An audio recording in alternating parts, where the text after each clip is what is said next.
Mornings একটি vibes, সুন্দর vibes, but আমার ফেসের মধ্যে কি মনে হচ্ছে আমি জানি না। আমার ফেসের মধ্যে একেবারে সিক একটা ফিল আসতেছে, কজ আমি যতই সাজি না কেন আমার ফেসটা কিন্তু একদম ফুলে আছে, কজ আমি প্রচুর পরিমাণে অসুস্থ ছিলাম। এবং গত পরশু দিন মানে বৃহস্পতিবার রাতে আমি ডক্টর দেখিয়ে আসছি, একটা টেস্ট করে এসেছি এবং আরেকটা টেস্ট আমার মর্নিংয়ে ছিল। সো এই টেস্টটা কমপ্লিট করে দেন আমি 11টা 11:30টার মধ্যে বাসায় এসেছি, এবং সাথে হচ্ছে আমার কাজিন, ও আমার জন্য ওয়েট করছিল, কজ আমি নরসিংদী যাব বলে। আর মূলত যাওয়ার রিজন হচ্ছে আমার ছোট বোনকে নিয়ে আসার জন্য। তার মধ্যে হচ্ছে আমার ভাগ্নি আছে, ওই ভাগ্নিটাকেও নিয়ে আসবো। আর ভাবলাম যেহেতু নরসিংদীতে মা আছে, ভাই বোন সবাই আছে, এবং আমি শুধু কাজের পারপাজে আমি আর আমার ছোট ভাই রয়ে গিয়েছিলাম। সো দ্যাটস ওয়ে আমি ভাবছি সবাইকে দেখাও হয়ে যাবে এবং বোনকে নিয়েও আসা হবে। দ্যাটস ওয়ে আমি আর আমার কাজিন চলে যাচ্ছি। আর গাড়ির মধ্যে এই তো আমি একটু ভিডিও ক্লিপ নিচ্ছিলাম, কজ আমি না মানে আমি কিন্তু স্ন্যাপ দিয়ে ভিডিও তুলছিলাম। স্ন্যাপ দিয়ে তোলার পর আমার ফেসটা অনেক বেশি মানে সিক, যে সেটা বোঝা যাচ্ছে, ফেসের মধ্যেই বোঝা যাচ্ছে আমার ফেস পুরো ফুলে গেছে, কজ আমার প্রচুর পরিমাণে ঠান্ডা, আমার ভয়েসেও বোঝা যাচ্ছে আমার প্রচুর পরিমাণে ঠান্ডা, এবং আমার প্রচুর পরিমাণে সাইনাসের প্রবলেম ছিল, পাশাপাশি আমার প্রচুর পরিমাণে নিউমোনিয়া হয়ে গিয়েছিল। সেখান থেকে আমি উঠে এসেছি, তারপরও আমার এখন এই প্রবলেমটা দেখা দিচ্ছে। এর মধ্যে হচ্ছে আমি আরেকটু ক্রিটিক্যাল একটা অসুস্থ নিয়ে ডক্টর দেখিয়েছি, আগামীকাল হয়তো এটার রিপোর্ট পেয়ে যাব। সো এই তো ভাবলাম যে অসুস্থ তো কী হয়েছে, একটু ঘোরাফেরা করে নিই, মারাই তো যাব, ঘোরাফেরা না করলে কেমন না বিষয়টা। সো দ্যাটস ওয়াই আমি একটু ঘুরতেছিলাম। আর আমরা যখন কাজিন এবং ভাই বোনরা যখন একসাথে থাকি, মানে গান না শুনলে ভালোই লাগবে না, গান শুনতে শুনতে মানে ঘুরতে না খুব প্রচুর পরিমাণে ভালো লাগে।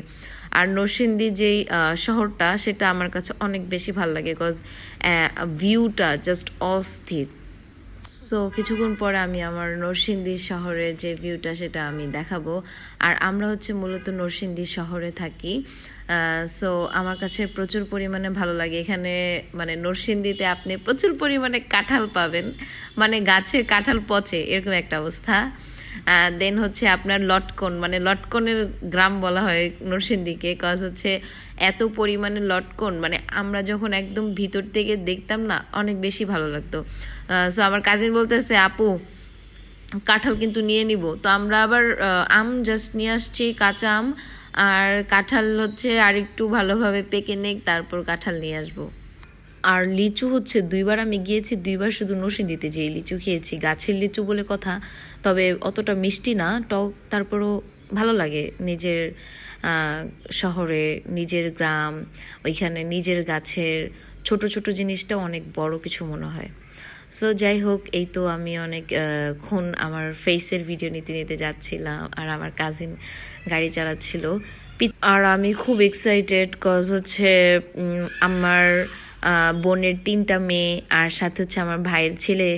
সো ওদেরকে দেখবো, এটা নিয়ে আমি অনেক বেশি এক্সাইটেড। আর সাবিহার জন্য তো আরও বেশি এক্সাইটেড, সাবিহাকে নিয়ে আসবো।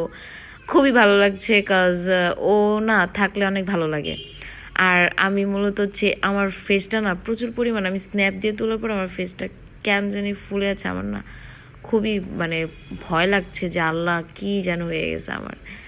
আমি প্রচুর পরিমাণে মানে ডিপ্রেসড, আমি এই ভিডিও করছি আর নিজেকে নিয়ে খুব ভাবতেছি যে আসলে আমার কি হয়েছে বা কি হচ্ছে, কেন সবসময় আমি অসুস্থ থাকি, কেন আমার সবসময় অসুস্থ ফিল হয়, কেন সবসময় আমার মন খারাপ হয়ে যায়, কেন হুট করে আমার মন ভালো হয়ে যায়। মানে এই জিনিসগুলো নিয়ে না আমি প্রচুর পরিমাণে প্যারা খাচ্ছি। সো জানি না কি হবে বা কি হতে যাচ্ছে। তবে মজার বিষয় হচ্ছে প্যারা খাওয়ার কোনো দরকার নেই, আমি নিজেকে নিয়ে খুব ব্যস্ত থাকি এবং আমি ঘোরাফেরা করতে অনেক পছন্দ করি। সো এই তো নিজেকে হ্যাপি রাখার জন্যই কিন্তু আমি অবশেষে নরসিংদী যাচ্ছি। আর নরসিংদী শহরটা এত বেশি সুন্দর, দেখতেই পাচ্ছেন, ওয়েদার ডিমান্ড বলে কথা। আর যাওয়ার পরপরই আমার দুলাভাই আমাদের জন্য একদম কাঁচা আমের শরবত বানিয়েছে। আর দুলাভাই জানে যে আমি এই কাঁচা আমের শরবত বা যে কোনো টক জাতীয় জিনিস খুব পছন্দ করি। সো যাওয়ার পরে আমাদের ওয়েলকাম ড্রিঙ্কস ছিল হচ্ছে আমের জুস। তো খাওয়া দাওয়া শেষ করে আমরা আবার এখন লাঞ্চ করতে বসছি। এই খাওয়া দাওয়া শেষ করার পর আমি আইটেমটা দেখাচ্ছি, গরুর মাংস, দেন হচ্ছে লাল শাক ভাজি এগুলো আমার পছন্দ, এগুলো আমি অনেক খেতে পছন্দ করি।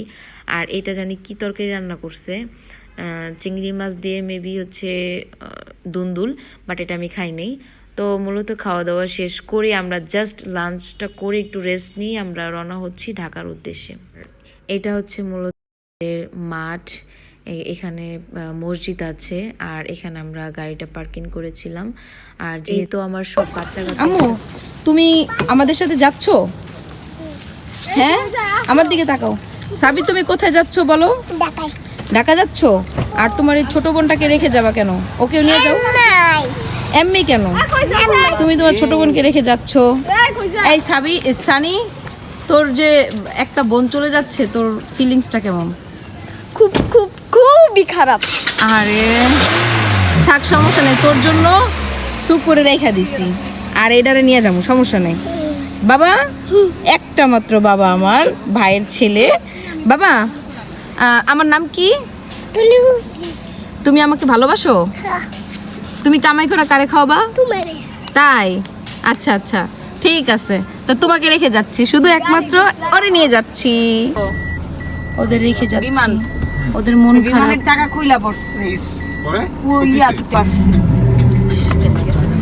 অথচ বিমানের টাকা খুইলা পরে তো তোমার কি উপরে তো চাকা জ্বলে গেলে তো পুরা বিমানই ব্রাস্ট হয়ে যায়।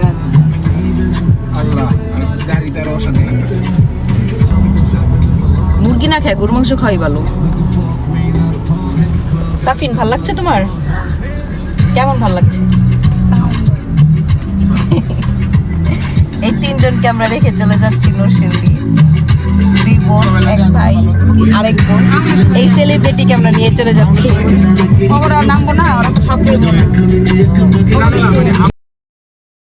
সো চলে যাব দেখে, এর জন্য আমার সাফিন, তারপর সুহাইবা, তারপর সানিয়া ওদেরকে একটু ঘোরাচ্ছিলাম, ঘুরিয়ে টুরিয়ে ওদের বাসার সামনে রেখে দেন আমরা চলে যাব।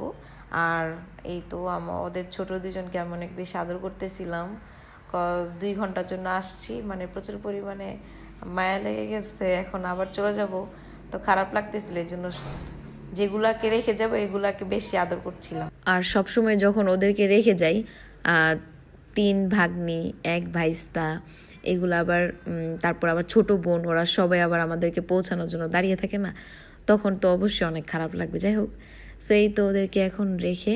তো সাবি, তোমার কি অনেক বেশি পানির তৃষ্ণা ধরছে? তুমি তো শুধু পানিই নিলা, আর তো কিছু নিলা না। আমি তো তোমাকে কিছু দিতে চাচ্ছিলাম, তোমার ভাই বোন সবাই তো সুন্দর করে সব কিছু কিনে নিয়ে গেল, আর তুমি শুধু পানি নিয়ে আসলা। সুবর্ণ সুযোগ সবসময় আসে।